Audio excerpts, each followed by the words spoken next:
नमस्ते दोस्तों, आप लोगों को हैप्पी होली।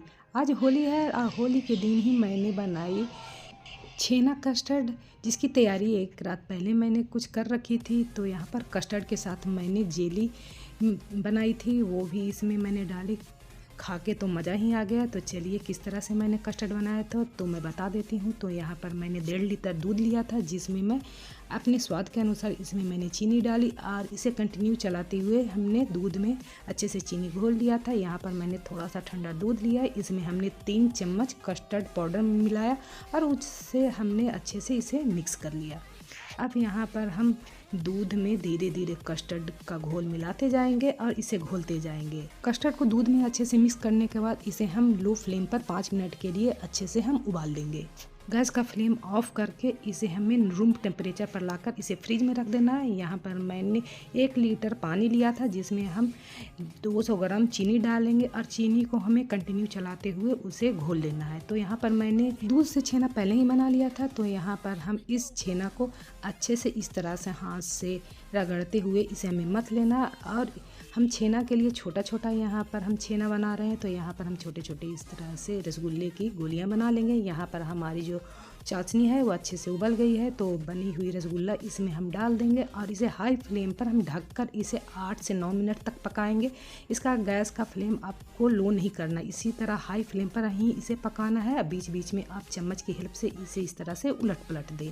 फिर से हम इस रसगुल्ले को ढककर पकाएंगे जब तक हम एक बाउल में पानी डालकर उसमें बर्फ़ के क्यूब डाल देंगे।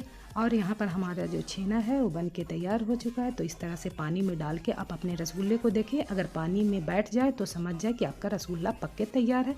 तो यहाँ पर हम गैस का फ्लेम ऑफ कर देंगे और अपने मिनी रसगुल्ला को बर्फ़ वाले पानी में डाल देंगे। हम इस रसगुल्ला को अच्छे से इस तरह से ठंडा होने के लिए छोड़ देंगे।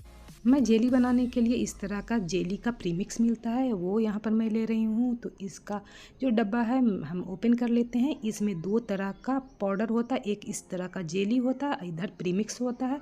तो हमें इस डब्बे का हम आधा जो पैकेट है उसका यूज करेंगे, इसीलिए हम इस यहाँ पर दोनों चीज़ का हाफ मेजर करके मैंने यहाँ पर लिया है। इन दोनों पाउडर को हमें अच्छे से मिक्स कर लेना है। पूरी पैकेट जेली बनाने के लिए उसमें 500 ml पानी का यूज करना था, तो मैं यहाँ पर 250 ml पानी का यूज कर रही हूँ। पानी को हमें अच्छे से उबाल लेना है।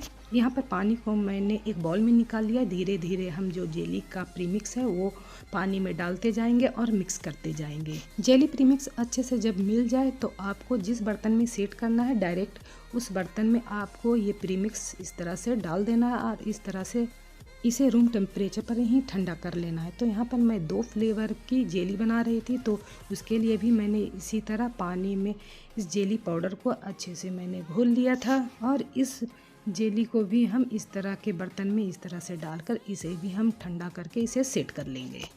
इतनी सारी तैयारी हमने होली के एक दिन पहले ही तैयारी कर ली थी। तो यहाँ पर मैं आपको जो मिनी रसगुल्ला मैंने बनाया था उसे मैं तोड़ कर दिखा देती हूँ, कितनी स्पॉन्जी बनी है, देख सकते हैं कितनी जालीदार बनी है। तो यहाँ पर जो मिनी रसगुल्ला है उसे हाथ से इस तरह से हमें निचोड़ लेना है और उसे हमें कस्टर्ड में डाल देना है।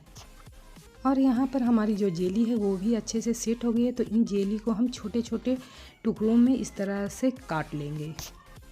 आप अपने मनपसंद साइज के जेली के टुकड़े काट सकते हैं, अगर छोटे काटने हो तो छोटे काट ले, बड़े काटने हो तो बड़े काट ले। तो यहाँ पर हम इसे भी कस्टर्ड में डाल देंगे। होली की तरह हमारी भी कस्टर्ड बिल्कुल रंग बिरंगी हो गई है।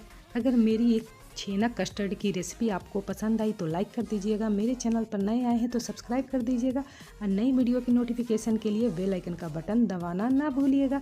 तो इस कस्टर्ड को आप होली पे बनाइए और अपने मेहमानों को खिलाइए। नहीं तो होली पे अगर नहीं बना पाए तो आप गर्मी की मौसम में कभी भी बनाइए, आपको बहुत ही पसंद आएगा।